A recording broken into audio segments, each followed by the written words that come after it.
Bismillahirrahmanirrahim. Assalamualaikum warahmatullahi wabarakatuh. Apa kabar anak ibu yang soleh dan soleha? Semoga kalian dalam kondisi sehat walafiat.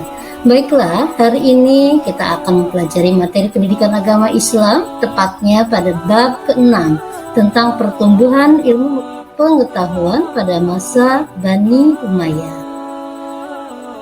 Di bab ini kita akan mempelajari KD, yaitu KD-nya 3.13 tentang memahami sejarah pertumbuhan ilmu pengetahuan pada masa Bani Umayyah, dan 4.13 menyajikan rangkaian sejarah pertumbuhan ilmu pengetahuan masa Bani Umayyah.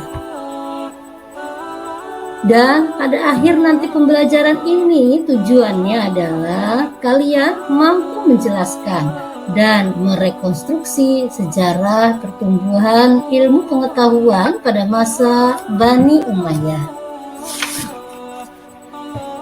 Baiklah, kita sudah masuk ke materi.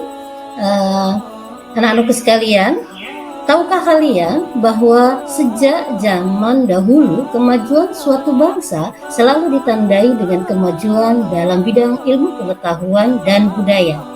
Dalam sejarah tercatat masa pemerintahan Khalifah Daulah Umayyah, hal ini sudah terbukti kemajuannya, baik di masa Daulah Bani Abbasi, Daulah Umayyah di Damaskus, maupun Daulah Umayyah di Andalusia atau Spanyol. Jadi, masa pemerintahan Daulah Umayyah ini ada dua kota yang berpusat, yaitu satu di Damaskus dan kedua di Andalusia. Baik, kita akan membahas yang di Damaskus. Damaskus sekarang itu dikenal dengan ibu kota Suriah dan menjadi saksi sejarah betapa majunya peradaban ilmu pengetahuan saat itu. Di Damaskus terdapat banyak didirikan gedung-gedung yang indah. Kita lihat nih gedung-gedung yang indah. Begitu juga banyak juga didirikan tempat-tempat sekolah. Hampir 20 sekolah saat itu. Begitu juga perpustakaan begitu maju ya, serta rumah sakit sudah didirikan ya, bangunan, dan ini merupakan prestasi yang luar biasa pada masa Bani Umayyah di Damaskus. Tak kalah juga pada masa Damaskus di Andalusia mengalami kemajuan yang pesat. Contohnya di sana ada Universitas Cordova, di mana Cordova ini merupakan salah satu sebagai ibu kota di Andalusia yang menjadi pusat ilmu pengetahuan. Di Universitas Cordova ini terdapat koleksi buku mencapai 400.000 judul. Nah, sungguh ukuran saat itu adalah kemajuan yang tiada duanya. Oleh sebab itu, Cordova menjadi inspirasi bagi para ilmuwan dan penulis barat. Oleh para ahli sejarah disebutkan sebagai cikal bakal pembawa kemajuan barat di kemudian hari. Nah, anak-anakku sekalian, coba mari sama-sama kita renungkan. Umat Islam pada waktu itu sudah menjadi pelopor untuk kemajuan dunia karena kegigihannya dalam mengembangkan ilmu pengetahuan dan budaya. Jadi sangat disayangkan kalau kita generasi muslim sekarang ini menjadi malas dan lemah. Bisa kalian bayangkan ya. Oleh sebab itu ibu mengharapkan kalian juga bisa maju, bisa membawa bangsa ini, negara ini kepada kemajuan yang luar biasa, yang lebih hebat daripada yang tahun-tahun lalu. Baiklah anakku sekalian, pada slide berikutnya adalah kita akan membahas Bani Umayyah pada saat di Damaskus. Ya, ini Bani Umayyah di Damaskus ini berdiri pada tahun 661 sampai 750 Masehi, sekitar 90 tahun berdiri. Pendirinya bernama Muawiyah bin Abi Sofyan bin Harb bin Umayyah. Kemudian pada masa Bani Umayyah ini ada beberapa khalifah ya, di antaranya ada 14 khalifah Bani Umayyah. yang sama-sama mereka memimpin Bani Umayyah agar maju. Nih, lihat bagian ini dari Muawiyah, kemudian dua Yazid, Muawiyah bin Yazid, dan seterusnya sampai khalifah yang ke-14 yaitu Marwan bin Muhammad. Ya, ini bisa kamu pelajari bagian ini. Dan selanjutnya adalah dari khalifah-khalifah tersebut ada beberapa khalifah yang membawa kemakmuran dinasti Bani Umayyah di Damaskus. Yang pertama adalah Muawiyah bin Abu Sufyan. Siapa itu Muawiyah bin Abu Sufyan?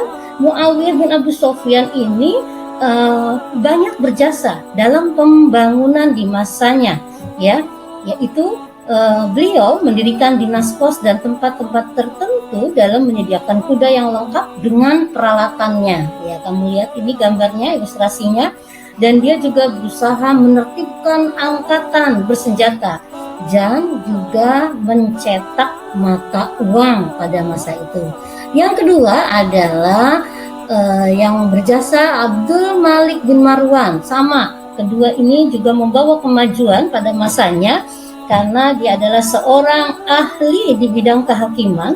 Abdul Marwan bin Malik mengubah mata uang Bizantium dan Persia yang dipakai di daerah-daerah yang dikuasai Islam.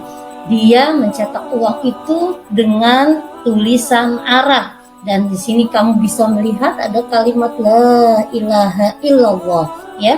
Begitu juga beliau ini membenahi administrasi pemerintahannya dan memberlakukan bahasa Arab menjadi bahasa resmi pemerintahan Islam saat itu.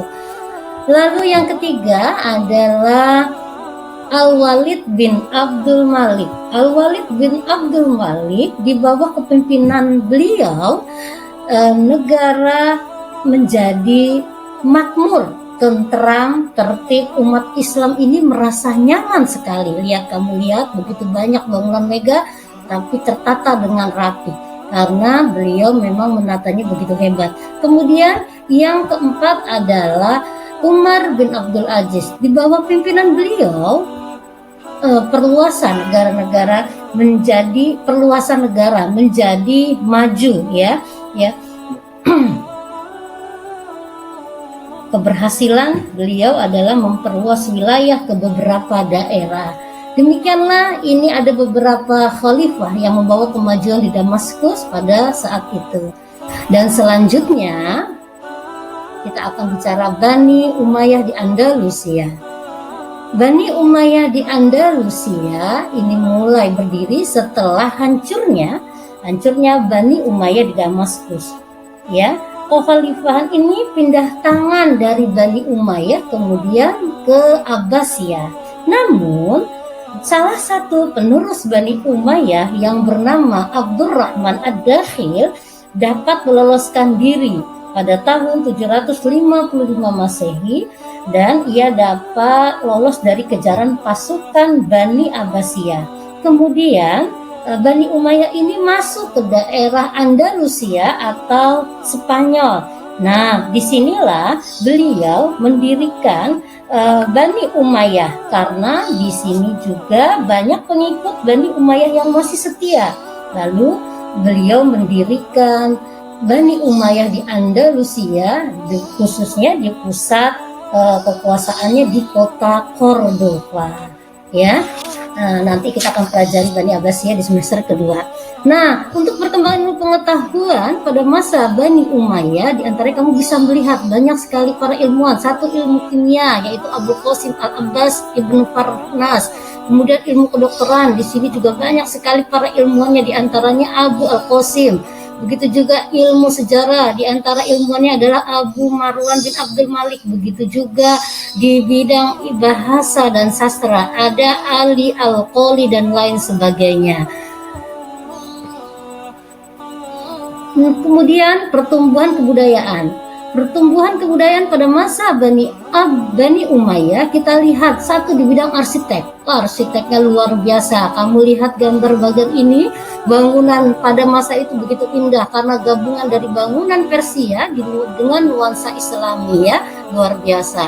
Kemudian organisasi militer pada masa Bani Umayyah, organisasi militer dibentuk menjadi 3. Ada angkatan laut, angkatan darat, dengan angkatan udara.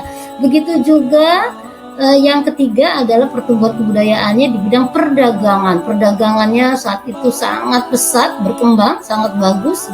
Ya, wilayah-wilayah pelabuhan begitu ramai dengan perdagangan. Dan yang keempat adalah kerajinan. Kerajinan ini dimana ketika Khalifah Abdul Malik menjabat, mulailah dirintis pembuatan tiras. Apa itu tiras? Semacam bordiran, yakni cap resmi yang dicetak pada pakaian khalifah dan para pembesar pemerintah. Ya, ini adalah salah satu ilustrasinya, bisa kamu lihat. Jadi pada masa itu sudah bisa membuat bordiran, hebat dan luar biasa. Baiklah anak-anakku sekalian, demikianlah pembelajaran sejarah kita saat ini. Semoga apa yang ini paparkan kamu bisa memahami dan bisa menjelaskan kembali dan merekonstruksikan. Setelah itu kamu bisa meneladani perjuangan-perjuangan para ilmuwan, para pejuang kemajuan suatu negara, ya.